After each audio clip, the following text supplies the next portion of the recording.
नमस्कार। मैं डॉक्टर सुषमा मेहता उपस्थित हूँ लेकर कालजयी कहानियों की इस धारावाहिक श्रृंखला में अपनी ही लिखी कहानी पहले मुर्गी या अंडा का 8वां भाग। तो सुनिए कहानी। आँख खुली तो रात के 8 बज चुके थे। ओहो, डिनर का टाइम हो गया।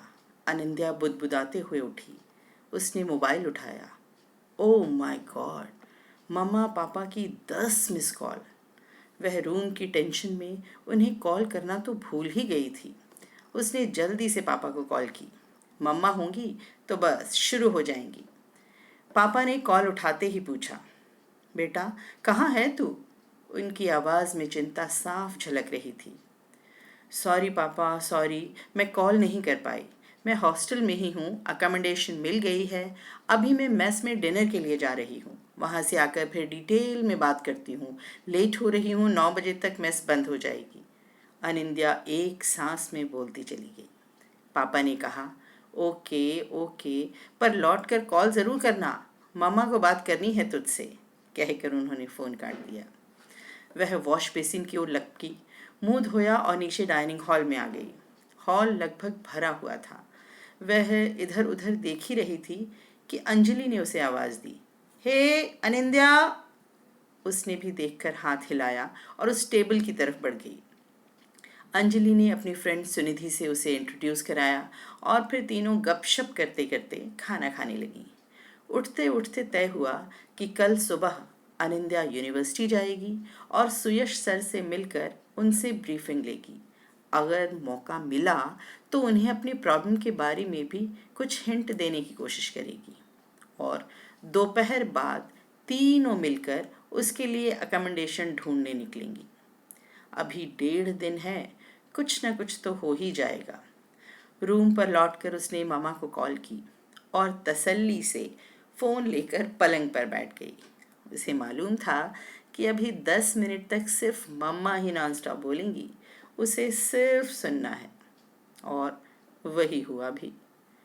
तू सुन भी रही है या मैं ऐसे ही बोलती जा रही हूँ? मामा की आवाज़ में अभी भी नाराज़गी थी। सॉरी कहा तो है, और क्या करूं? अनिंद्या ने कहा।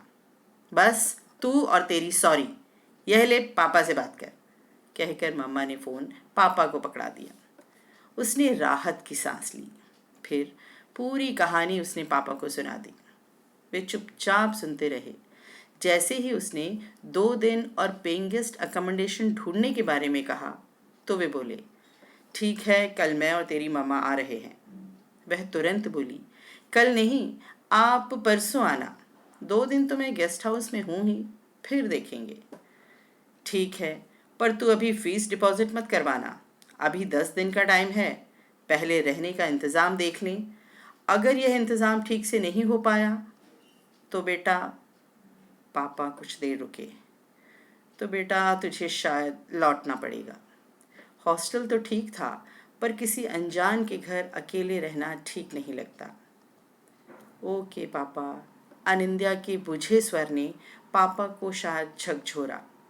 वे खुद को सहज बनाते हुए बोले, बट डोंट वरी, देखते हैं। मैं अपने फ्रेंड्स से भी बात करता हूँ, देखें क्या जुगाड़ हो सकता है। चल अब तू सो जा, थक गई होगी, कल बात करेंगे। पापा ने फ़ोन काट दिया। अनिंद्या सोच में डूब गई। अगले दिन सुबह अनिंद्या अपनी गाइड प्रोफेसर सुदेश श्रीवास्तव से मिलने डिपार्टमेंट पहुंची। प्रोफेसर श्रीवास्तव से मुलाकात तो हुई, पर उन्होंने कहा, अनिंद्या, मैं आज और कल 2 दिन बहुत बिजी हूँ। कुछ फॉरेन डिग्नेटरीज आए हुए हैं। परसों 11 बजे तक तुम डिपार्टमेंट पहुँच जाना, तब डिटेल में बात होगी। तब तक तुम अपनी बाकी फॉर्मेलिटीज़ कंप्लीट कर लो, ओके? कहकर वे चले गए। अनिंद्या कुछ कह नहीं पाई। वहाँ से लौटकर वह गेस्ट हाउस पहुँची। कुछ ही देर में अंजलि और सुनिधि भी वहाँ पहुँच गईं। फिर तीनों मिलकर निकली घर ढूंढने। 4-5 पेइंग गेस्ट अकोमोडेशंस देखी, पर काम नहीं बना। क्यों? अजी क्यों क्या, किसी का किराया ज़्यादा था तो कोई यूनिवर्सिटी से काफ़ी दूर था। किसी के घर पर बेसिर पैर की बहुत सी पाबंदियाँ थीं। कहीं लोग अच्छे नहीं लगे। शाम हो चुकी थी और तीनों थक भी चुकी थी। वे वापस लौट पड़ी। अनिंद्या बहुत चुप चुप थी। यह देखकर अंजलि ने कहा, डोंट वरी, कल का दिन हमारे पास है।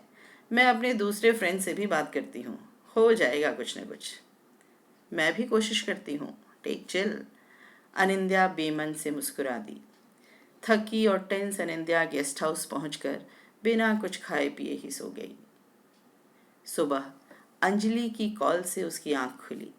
उसने बताया, मेरी एक फ्रेंड ने परसों एक पेइंग गेस्ट अकोमोडेशन छोड़ा है, तू जल्दी से तैयार हो जा, हम वहाँ चलते हैं, तेरा काम बन जाएगा शायद। लोग भी अच्छे हैं, पिछले 3 साल से वह वहीं रह रही थी।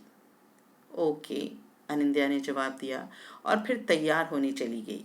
उसके दिमाग ने कुछ भी सोचने से मना कर दिया। तो आज की कहानी का यह भाग बस इतना ही। कहानी के अगले भाग के लिए अगले सप्ताह तक प्रतीक्षा करनी होगी। नमस्कार, शुभम भवतु, पुनः मिलिष्यामः।